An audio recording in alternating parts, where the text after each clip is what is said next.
The New York Attorney General and the Manhattan DA's office both said they will not dismiss the 34 felony counts and the $486 million civil fraud judgment against Trump simply because he's returning to the White House.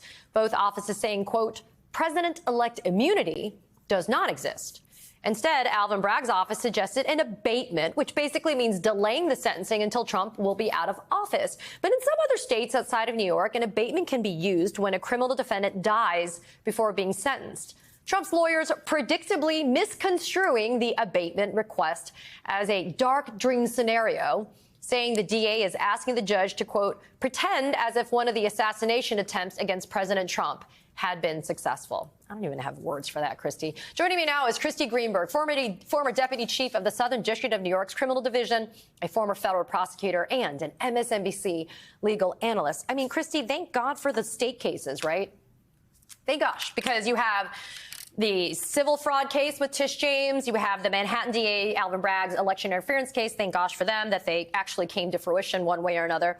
I want to start with Alvin Bragg, though, because that one is the criminal case. He has delayed sentencing here. Your take on whether or not Judge Merchan is going to be swayed by the arguments that are being raised about dismissing the indictment wholesale? I don't think he will. I hope he isn't. This idea that you could just dismiss the whole case as if it never happened, vacate the jury's verdict, like that is not what is called for. You're supposed to, under the law, balance competing public interest here. Yes, there is a public interest in making sure that Donald Trump is not interfered with while he is president, that he can make decisions without interference. But there's also an interest in upholding the law and upholding the jury's verdict, and you have to weigh those. And if you just dismiss this case, that's absolute immunity. That means it just goes away. It's not clear to me at all that you could then bring it again. He's already gone to trial. There's double jeopardy. So it would mean absolute immunity, which the Supreme Court didn't even say you would get for unofficial conduct.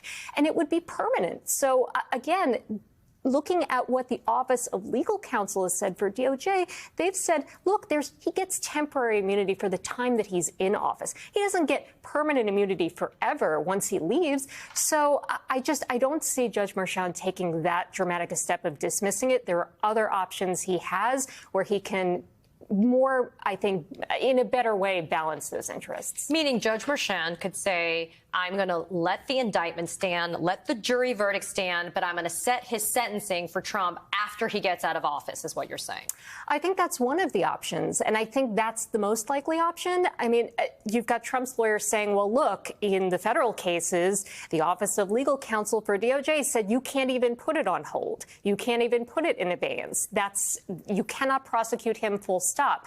But this is not DOJ's guidance is not binding on Judge Merchan. That's important. Exactly. It's guidance, and it's not even, that's in a federal case. That is not for the New York State. It may be persuasive to the judge, but it is not binding. And so, again, in this circumstance, which is very different from the federal cases, which there had not been a trial yet, here we have a verdict. There had been a trial. I think the interests are just very different in this case, as Alvin Bragg points out. So talk about Tish James, though, because she made a very persuasive argument in her response to the lawyers to Trump when she said, nah, we're not going to voluntarily dismiss this because this is a civil case. And the law is legion when it comes to say that you can pursue civil remedies and civil actions against sitting presidents. I mean, and she even cites, too, the Bill Clinton civil litigation that happened when he was in office. Right. I mean, the law there is very clear. The Supreme Court has said if you're talking about civil litigation, that can go on even while he is sitting as president. Law is crystal clear there. She cites it.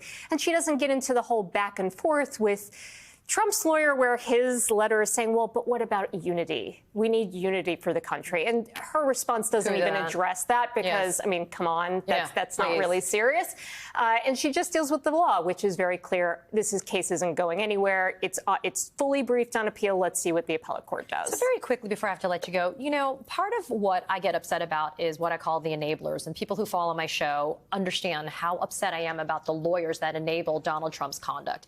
And I saw the people that signed that Alvin Bragg filing for Donald Trump, and that's Todd Blanche and Emil Bovee. The deputy, right, Attorney General of the United States nominee by Donald Trump is Todd Blanche, and then the Solicitor General role, I believe, is the one that they want to be able to give to Emil Bovee. And they are still putting in their filings the most outrageous comments. And they're clearly doing stuff that maybe flirts with a lack of violation of professional rules of conduct, but they're clearly just so egregious. And these are people, again, that Trump wants to have in controlling positions in offices that impact everybody and not just a select few Americans. I could not agree more with what you're saying. I know both of them, worked with both of them at SDNY.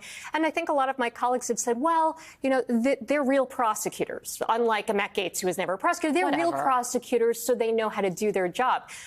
I think those people have not been paying attention to what they have been doing for the past year in these cases. You had Judge Chutkan in the D.C. case say, your briefs, there is a pattern in your filings of political rhetoric, and it is unbefitting of experienced defense counsel to put that kind of political rhetoric in exchange for legal arguments. Here, they actually had legal arguments to make about why a dismissal may be appropriate. Yeah. But it's hard to get past all of this nonsense. I mean, when I saw the quote that you brought up earlier about the dark dream scenario of the DA, pretending that the assassination attempt was real, like, that is vile. That is a new low. And the idea, and I think you're right, it's irresponsible and it's unprofessional in an environment where we know that Alvin Bragg and his family have been subject to death threats. And so to put that kind of political rhetoric in this brief, I mean, it's so beyond the pale. So, no, I don't feel that these are people that have integrity, and we should think they've gone well beyond zealous advocacy here. They know what they're doing. There is an audience of Donald Trump, and that's who they're pandering to. And why should we think that that will change once they get into the Department of Justice, that all of a sudden they're going to be apolitical once they get there? I don't think there's any reason to believe that will be the case. They're just going to be emboldened, and Merchan, for the record, told Todd Blanche, you're losing your credibility here. I think it's gone. Yeah, Christy Greenberg, thank you for being here. I appreciate it.